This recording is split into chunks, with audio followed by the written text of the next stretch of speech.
welcome back to my channel. If you're new here, my name is Christy and I am a writer in the revision stage of my debut novel, and so I thought it would be appropriate to talk all about revision for this first Camp NaNoWriMo update.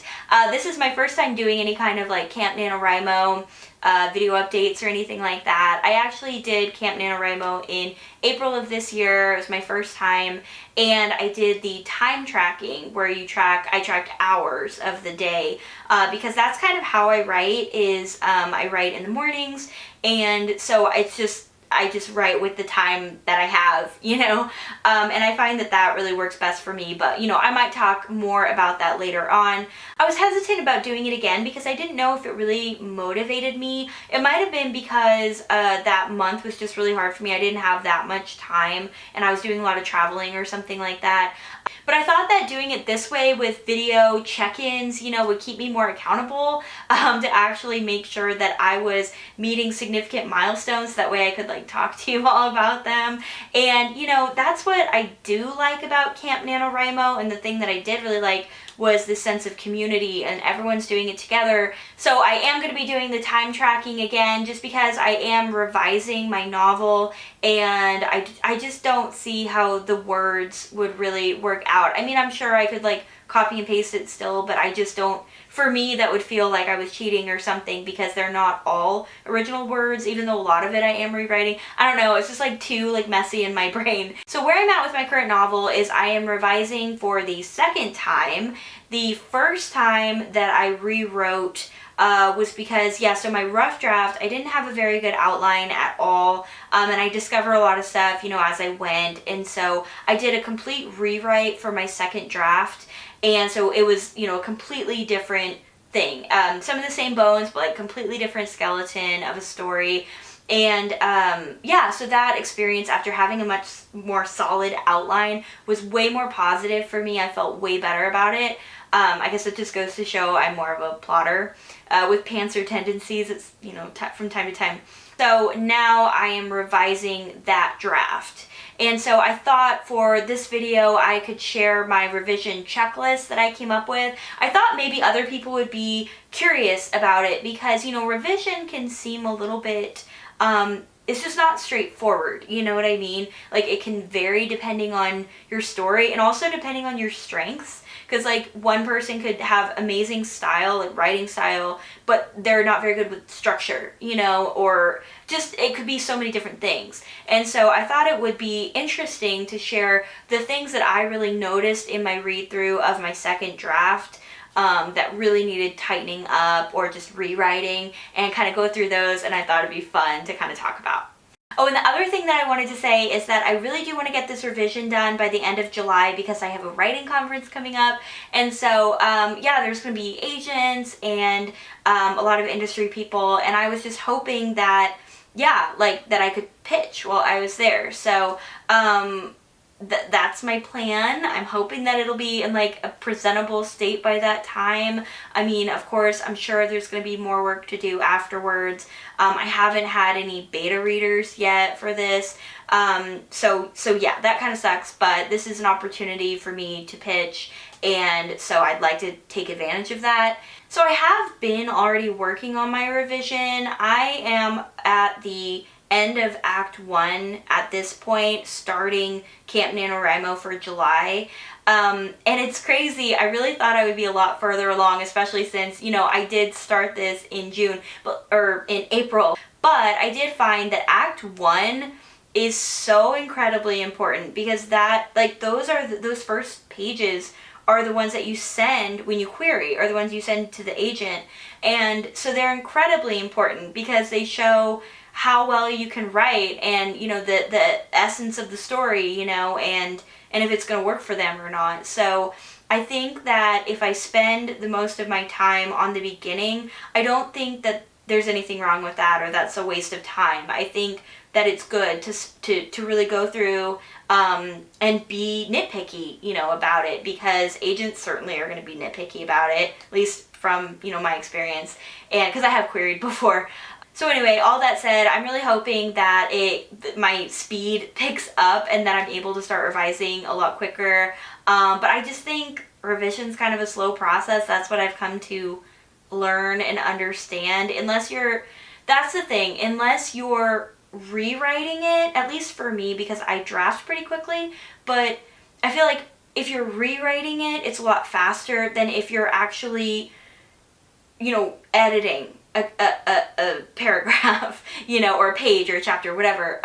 It's just a lot slower process to use that different kind of side of your brain to look at the word and analyze it and replace it and kind of reformulate the sentence and the structure and everything. So it's a longer process, at least for me. Okay, so my revision checklist. So the very first thing I did was read through my second draft.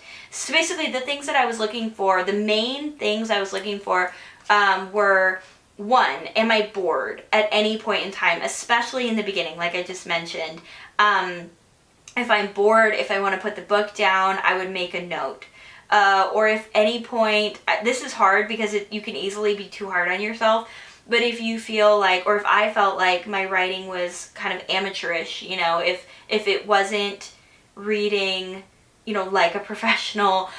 I mean, to sum it up, I basically just tried to put my reader hat on and look at it like I was an objective party, which is really hard to do, but I just felt like, I'm just going to be tough on myself. That's what this is all about. That's what revision's about.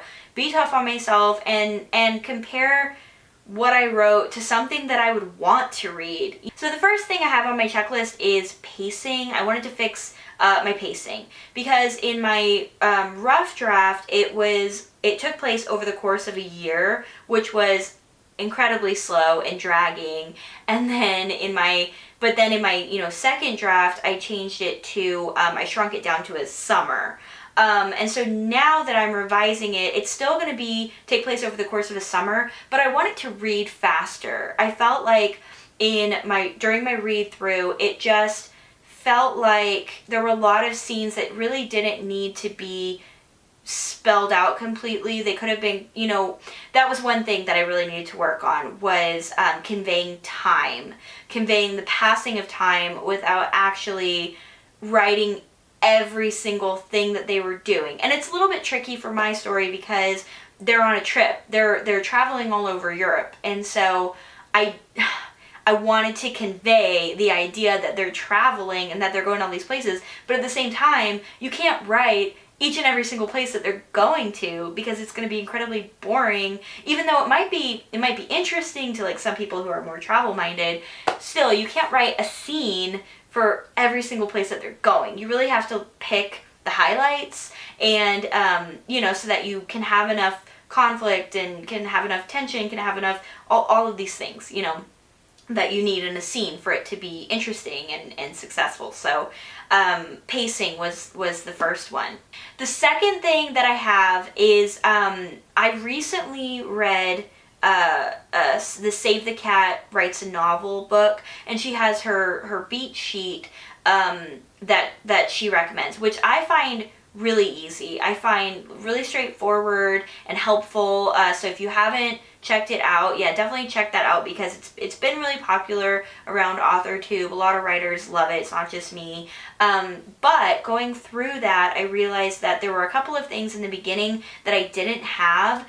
And it not that I didn't have them at all, but I didn't have them where they were supposed to be. It was more like I was waiting for those things to be revealed later on. And it just seemed like, I think that affected the pacing because you have to give the reader just enough for them to really understand the story so that they can get invested.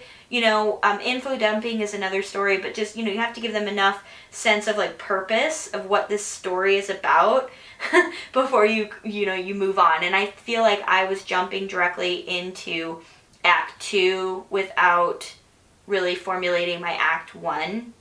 I was missing the opening image and then the catalyst. Those were the two things.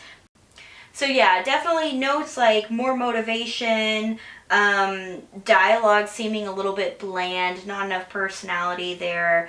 I have a couple of times one of my characters, I say, stop describing her with, exclamation points because I would use like archetypes and actually say them, you know, like the academic or the I called her the peacemaker in the narrative, and I'm like, why am I doing this?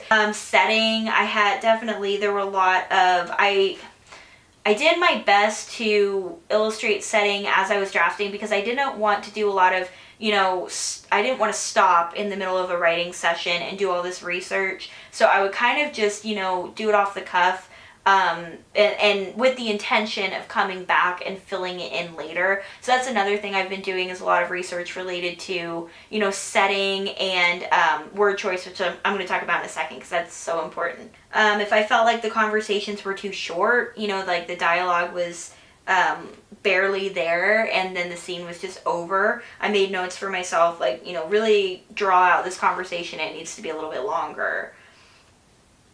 That's the other thing that I'll say, is like I definitely do tend to overwrite when I'm drafting. So revision has been a lot of me filling in a lot more.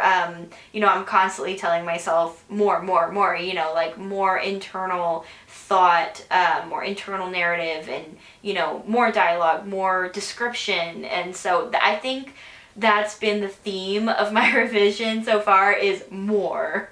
I have a lot of notes about threads, you know, these sort of narrative strands that I want to flow really seamlessly throughout my novel. And so if I felt like things were kind of segmented and chunky between, you know, these two characters' relationship and then like these two characters and what was going on over here, I don't want it to feel like you're reading 3 different novels. I want it to feel like everything just flows together really nicely. So I have a lot of notes in here related to that, and so I mean, maybe that's something I could talk about at another time. I also have some notes here on motivations for my character. If I feel like in a scene maybe I'm not even really clear on what their motivation is, or, you know, I know that I need some more conflict in that scene. I, you know, did some brainstorming, which I find, I don't know, it's like it was easier for me to brainstorm sort of at this stage than it was early on. Maybe it's because I got to know my characters a little bit, I know them a little bit better now than when I was, you know, doing my outline. And another important thing that I did is I wrote down things that I liked. So I know it's really hard sometimes to focus on that, because you're so focused on all of the things that you want to change or improve, but I really did my best to stop and appreciate the good things. That way I knew where my strengths were, because I feel like that is super important. And so yeah, if I liked a scene, I said good scene, and I said what was good about it. You know, like I really like how this scene demonstrates the relationship between these two, or, you know, this scene was really romantic, or this scene like it had a really good tone, or whatever, or maybe the description was particularly good on this scene. Whatever it was, I think that that's a really good idea to do as you're writing through. And also, if you do start to feel a little bit in the dumps about your writing, you start to fall into a slump, you know, go back and look at those things that you really liked about it. You know, there's at least some, you know, stuff that's salvageable just as it is, you know. So and then the other thing, the main thing for me, at least this might just be for me, but the main thing I learned through this process, through this read through and doing some research as I was going into my revision and a little bit into my first act of my revision, I learned how important word choice is, specifically writing style. I actually read this book by Bernhardt recently called Sizzling Style, and that book really helped me understand where I was talking before about sort of the amateurish prose, just not feeling good about the words on the page and feeling like it's not reading like a professional novel, you know. So I learned that word choice hugely impacts your writing style, and that by just finding these different words to replace, you know, some of the crutch words that you use is going to be so beneficial to your writing. It is going to improve your writing so much. Oh my gosh, it definitely has mine. Ever since, so basically what I started doing is just, well, there are a couple of things. Number one is I started using the thesaurus, and I'll have it open as I'm doing my revision. Okay, so there's a website by Kathy Steinemann, and she wrote these books, Writer's Lexicon, Volume 1 and 2. Her website has a ton of these word replacement lists. She'll give you a lot of options for these crutches that we use, like, you know, clenched fists and, I'm trying to think of some, smiling. I mean, even, you know, when you feel like you've written the word smile like 8 times on the same page, her lists are really, really helpful for things like that. She's got shrug, I don't know, I can't think off the top of my head, but like she has a ton. And also, you know, like I said, William Bernhardt's book was really helpful as well, because he mentioned a lot of crutch words and how to replace them and just how to kind of elevate your writing style. And yeah, it was so helpful. Clearly, I'm not explaining it very well. I wish that I could, because that's how helpful it was to me, and I want to share it with other people who also feel like their writing style is just underdeveloped and you really want to enhance it. I would recommend that book by William Bernhardt. Check out Kathy Steinemann's website, and if you really like her lists, check out the Writer's Lexicon Volumes 1 and 2. And yeah, just the thesaurus. Those 3 things have been amazing for me, and I feel like my writing has really, really improved. It's really like tightened up. You know what I mean? Isn't that feeling just so amazing that you feel it just tightening, and it's it's only the right words. You know what I mean? Like none of the crap. Like you just have everything that you want and nothing else, and that is just the most amazing feeling. That's the thing that I found that I really love about revision, even though revision is really hard. But I love just seeing my work getting better and better every time I pass through it. And yeah, it's just such a great feeling to think at the end, you know, eventually, at the end of this revision, or maybe the next, eventually I'm going to have something tangible in my hands that is just what I wanted it to be, you know, and that's just, it's going to be amazing. So this was a long one. I have no idea how long this video is going to be. Hopefully it's not too bad. But this was really fun. I enjoyed getting to talk about my revision and share this stuff that's been going on in my brain for months now. So yeah, this was really great, and I can't wait for my next update. So if any of you all are also doing Camp NaNoWriMo, definitely let me know what your goals are for July down below. And if you haven't already, subscribe to my channel so you don't miss out on future content. And if you wouldn't mind, I would really appreciate it if you would like it. It just tells me if people are enjoying the content. And yeah, it just gives me a better sense of, you know, what I should keep doing or not do. And I also hope that you introduce yourself down below in the comments, because I love to meet fellow writers. So yeah, definitely let me know what you're working on, what genre do you write, all of that. I love talking to other writers. So I will see you all next time in the next update. Bye.